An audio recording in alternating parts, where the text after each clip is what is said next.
क्या इस 21st century में शिवा रेलेवेंट है? क्या शिवा हमें नशे करना सिखाते हैं? क्या उन्होंने हजारों साल पहले कहानियों के थ्रू सिखाए हुए प्रिंसिपल्स आपकी लाइफ को बेहतर बना सकते हैं? मैंने इस साल की शुरुआत में यही सवाल खुद को पूछी और पिछले कुछ दिनों से डेडिकेटेडली शिव जी को स्टडी किया, उनकी कहानियों का मीनिंग समझा और उन्हें 21st सेंचुरी के लिए आपके लिए रेलेवेंट बनाया। आज मैं आपके साथ बस 3 सीक्रेट मैसेजेस शेयर करना चाहता हूँ। ये कोर मैसेज 2 तरह के लोगों के लिए, एक जो स्पिरिचुअलिटी में विश्वास रखते हैं और दूसरे जो स्पिरिचुअलिटी में बिल्कुल विश्वास नहीं रखते, क्योंकि ये 3 कहानियां और उनके ये 3 लेसन्स हर उस इंसान के लिए रेलेवेंट है जो अपनी लाइफ में कुछ एक्स्ट्रॉर्डिनरी करना चाहता है। अगर आप एक स्टूडेंट है या एम्बिशियस है या अपनी लाइफ पर एक ऐसे मुकाम पर हैं जहां आप कंफ्यूज हैं कि आगे क्या करें, तो इस वीडियो को एंड तक देखिए। गारंटी है कि आपको आपके अगले स्टेप की आइडिया आ जाएगी। वीडियो शुरू होने से पहले एक बात, इन सारे वीडियोस में हमारी यही कोशिश होती है कि हमारे एंशिएंट नॉलेज को आज के लिए हम रेलेवेंट बनाएं। अगर आपको हमारा काम अच्छा लगता है तो प्लीज वो फॉलो बटन प्रेस करना ना भूलिए।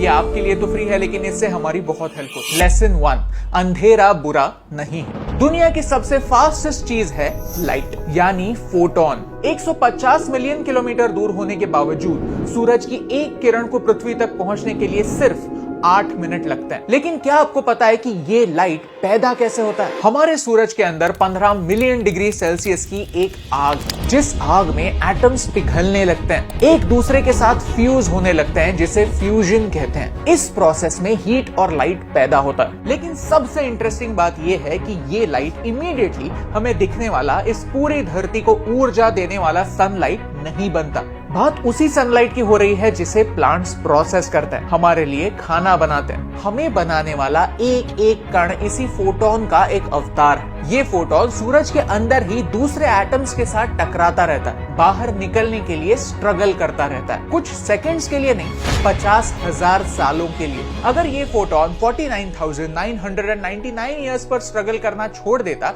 तो आज ये पूरी दुनिया नहीं होती, सिर्फ अंधेरा होता। यही फोटोन जब सूरज के बाहर निकलता है तो 3 लाख किलोमीटर प्रति सेकंड की रफ्तार से आगे बढ़ता है, अनस्टॉपेबल बन जाता है, पूरे यूनिवर्स को इल्यूमिनेट करता है। यानी आज जो आप बाहर रोशनी देख रहे हैं वो तब पैदा हुई थी जब हम इंसानों ने फार्मिंग सीखा भी नहीं था। तब से अब तक ये लाइट स्ट्रगल करके ही आप तक पहुंचा है। स्ट्रगल यूनिवर्स का नियम है। हर ग्रेट चीज एक स्ट्रगल के बाद ही हासिल हो सकती है और ये बात हमें शिवजी सिखाते हैं। कनेक्शन क्या है? देव और असुर दोनों अमृत की तलाश में थे और समुद्र मंथन करने चले थे। उन्हें एक से बढ़कर एक चमत्कारिक चीजें तो मिली, लेकिन साथ ही साथ हलाहल नाम का एक पॉइजन भी मिला। ये विष पूरी दुनिया को खा जाता अगर शिवजी ना होते तो। शिवजी ने ये डार्कनेस खुद में समा ली और हमें प्रोटेक्ट किया। हलाहल का दूसरा नाम है कालकूटम, यानी ये उस डार्कनेस का सिंबल है जिसके अगेंस्ट आप एज अ फोटोन लड़ रहे हो, स्ट्रगल कर रहे हो। और शिव जी वो गारंटी है कि आज नहीं तो कल आप उस डार्कनेस के अंधेरे से बाहर निकलने वाले हो। बस ये मत भूलो कि आप लाइट के अवतार हो। अंधेरे से बाहर निकलने के लिए ये समझना जरूरी होता है कि अंधेरा उजाले का ऑपोजिट नहीं होता, अंधेरा उजाले का बस एब्सेंस होता है। Lesson number 2, don't be nice. हमारी जनरेशन की एक खास बात है कि हमें बहुत गुस्सा आता है। फिर वो गुस्सा किसी भी बात का हो सकता है। गुस्सा अपने हालातों पर हो सकता है, गुस्सा किसी और इंसान के ऊपर हो सकता है, गुस्सा अपने आप पर भी हो सकता है। और हमें बचपन से यही सिखाया जाता है कि गुस्सा मत करो, अपने इमोशंस को कंट्रोल करो, हमेशा अपने चेहरे पर एक स्माइल बनाए रखो, जस्ट बी नाइस। ये बेकार एडवाइस है, क्योंकि अगर गुस्सा एक्सप्रेस नहीं हुआ तो उसका क्या होता है? वो कहां जाता है? वो गुस्सा आपको अंदर ही अंदर खाता रहता है। हर कोई हमें सिखाता है कि गुस्सा एक बुरी चीज है, लेकिन ये सरासर झूठ है। प्रॉब्लम ये नहीं कि हमें गुस्सा आता है, प्रॉब्लम ये है कि हमें गुस्से का इस्तेमाल करना नहीं आता। गुस्सा एक तलवार है और अगर उस तलवार को हमने गलत डायरेक्शन में पकड़ा तो हमारा ही हाथ कट जाएगा, लेकिन अगर उस गुस्से का इस्तेमाल हमने सही तरह से किया तो वो हमारी ताकत बन जाता है। डेविड गॉगिन्स को लोग वर्ल्ड्स टफेस्ट मैन कहते हैं। उन्होंने 4000 पुलअप्स करने का वर्ल्ड रिकॉर्ड बनाया है, 60 अल्ट्रा मैराथन्स कंप्लीट किए, यूएस मिलिट्री के 3 कोर्सेज खत्म करने वाले वो इकलौते इंसान हैं। लेकिन वो पहले कुछ ऐसे दिखते थे, 140 किलो के हुआ करते थे और आज वो कुछ ऐसे दिखता है। जब वो यूएस नेवी ज्वाइन करना चाहते थे तो उन पर उनके ट्रेनिंग ऑफिसर हंसे। उन्होंने कहा, जब तक 84 केजीज के ना हो जाओ मुझे अपनी शक्ल भी मत दिखाओ, पहले 50 किलो वजन कम करो, फिर देखते हैं क्या होता है। उन्होंने यह चैलेंज एक्सेप्ट किया और अपनी हद को पार किया। What do you think? अगर उन्हें उस ट्रेनर की बात पर गुस्सा आया होता तो क्या वो वर्ल्ड्स टफेस्ट मैन बन पाते? वेदों में शिवा को रुद्र कहा गया है, यानी गॉड ऑफ एंगर। यानी महादेव को भी गुस्सा आता है और आप और मुझ जैसे आम इंसान को भी गुस्सा आता है, लेकिन महादेव अपने तांडव से पूरी दुनिया का विनाश करने की ताकत रखता है और हम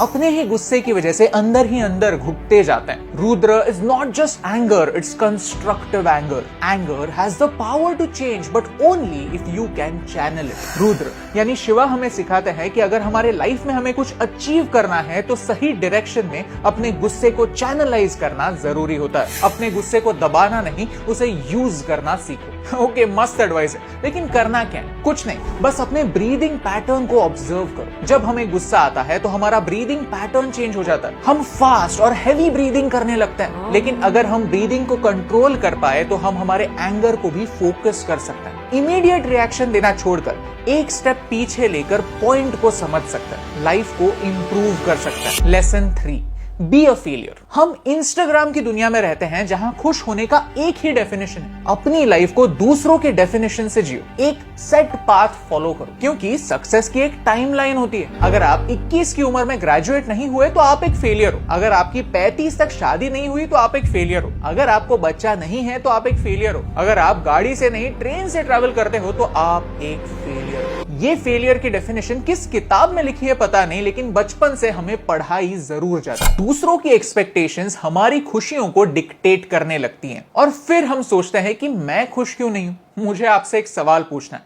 do you know why you are not happy? Because you don't know what it is to be happy. एक सेकेंड वीडियो पॉज कीजिए और सोचिए कि क्या आपने सोचा है कि आपके लिए हैप्पीनेस क्या है? दुनिया की डेफिनेशन के बारे में नहीं, अपनी पर्सनल डेफिनेशन के बारे में सोचो। क्या आपके पास ऐसी कोई डेफिनेशन है? नहीं ना, दैट्स द प्रॉब्लम। आज हमें पता ही नहीं है कि कौन सी बातें हमें खुश करती हैं और कौन सी नहीं। हम लोगों के एक्सपेक्टेशन के नॉइज में इतने खो गए हैं कि खुद के अंदर की आवाज सुनना ही भूल गए। भगवान शिव को हम आदि योगी कहते हैं, एक ऐसा इंसान जो पर्वतों में सालों के लिए अकेले बैठता है, तपश्चर्या करता है, जिसके पास खुद का ऐसे कुछ भी नहीं। तो आज की डेफिनेशन से शिवजी तो फेलियर है, राइट? शिवजी हमें सिखाते हैं दैट इट डजंट मैटर कि सोसाइटी आपको फेलियर मानती है या नहीं। जब तक आप अपने आप के नजर में गिरते नहीं हो तब तक आप हारते नहीं। ओके, तो हम क्या कर सकते हैं? एक्चुअली शिवा हमें इस मटेरियल वर्ल्ड से डिस्कनेक्ट होना सिखाता है। और ये कैसे होगा? इन एडिक्शन से नहीं, बल्कि अपने प्रोग्रेस के एडिक्शन से। और ये तभी पॉसिबल है जब आप लोग क्या सोचेंगे ये सोचना बंद कर देते हैं। Let me tell you a 3-step strategy that changed my life। एक ऐसी स्ट्रैटेजी जो इतनी सिंपल है that I feel sorry for all those people who don't know this। इसे कहते हैं 6 month रूल, जो आपकी लाइफ बदल देगी। पहला स्टेप है आइडेंटिफाई करो। आइडेंटिफाई करो कि आपको पहुंचना कहां है, आपका टारगेट क्या है। स्पेसिफिक बनो, खुद को पूछो कि ऐसा क्या है जो अंदर से आपको खुशी देगा। फिर उसके बारे में लोग क्या सोचते हैं ये सोचना बंद करो। अक्सर बच्चों को स्पोर्ट्स में इंटरेस्ट होता है लेकिन उन्हें कोई करियर पाथ नहीं दिखता, तो वो एक सेफ ऑप्शन चूज करते हैं और जिंदगी भर खुद को कोसते रहते हैं कि मैंने कभी ट्राई ही नहीं की। ये दर्द सबसे बड़ा दर्द होता है। तो अपने आप से पूछो आपके लिए खुशी की पर्सनल डेफिनेशन क्या है। स्टेप 2 है गैप्स को ढूंढो। आपकी आज की सिचुएशन और आपकी आइडियल सिचुएशन में ऑब्स्टिकल्स होने वाले हैं, गैप्स होने वाले हैं। उन गैप्स को समझो। 1 by 1 लिखते जाओ कि आपके चैलेंजेस क्या हैं। हो सकता है कि ट्रेनिंग करने के लिए आपके पास इक्विपमेंट ना हो, मेंटर ना हो। इन सारी चीजों को आइडेंटिफाई करो। ये एक्सेप्ट करो कि anything worth having will not come for easy. जब आप ये समझोगे कि किन तरह के चैलेंजेस आपके सामने आएंगे तो आप उन चैलेंजेस के लिए प्रिपेयर कर पाओगे और फिर कोई भी चैलेंज आपको सरप्राइज नहीं कर पाएगा। Step 3, copy paste. आपका माउंट एवरेस्ट, आपका चैलेंज, आपका टारगेट कितना भी स्पेशल क्यों ना हो, इतना स्पेशल नहीं है कि आज तक किसी ने भी अचीव नहीं किया है। आपके जैसे ही किसी ना किसी ने तो ये जर्नी की होगी। अगर आपको एक्टर बनना है और आपके इंडस्ट्री में कोई कॉन्टैक्ट्स नहीं है तो उन लोगों को स्टडी करना स्टार्ट करो जिन लोगों ने बिना किसी कॉन्टैक्ट के अपना नाम बनाया। उनकी बायोग्राफीज पढ़ो, उनके इंटरव्यूज सुनो। सिर्फ उनकी एक्टिंग को नहीं, उनके एक्टर बनने की जर्नी को समझो और उन्होंने जो किया उन स्टेप्स को फॉलो करने की कोशिश करो। रिजल्ट आपके सामने होंगे। शिवा एक सिंबल है, सेल्फ डिस्कवरी का सिंबल, इनर पीस का सिंबल, खुद को री इन्वेंट करने का symbol. I believe in Shiva क्योंकि शिवा हमें ट्रांसफॉर्मेशन की ताकत सिखाता है। आज के इस वीडियो में हमने शिवा ने सिखाए हुए प्रिंसिपल्स को अपनी लाइफ में कैसे अप्लाई करना है, अपनी लाइफ को कैसे ट्रांसफॉर्म करना है, ये सीखा। और इंटरेस्टिंग बात यह है कि आज हमने सिर्फ 3 प्रिंसिपल सीखे हैं। ऐसे हजारों आइडियाज, हजारों प्रैक्टिकल लेसन्स छुपे हुए हैं हमारे एंशिएंट वेदों में, उपनिषदों में, हमारे इतिहास में। और हमारा मिशन यही है कि हम इस नॉलेज को एक ऐसी लैंग्वेज में आपके सामने ला पाए कि आप उसे समझ पाए और अपनी लाइफ बेहतर बना पाए। अगर आप हमें सपोर्ट करना चाहते हैं तो प्लीज इस वीडियो को शेयर कीजिए, क्योंकि हमारे इंडियन नॉलेज को आप तक पहुंचाने से मुझे फर्क पड़ता है।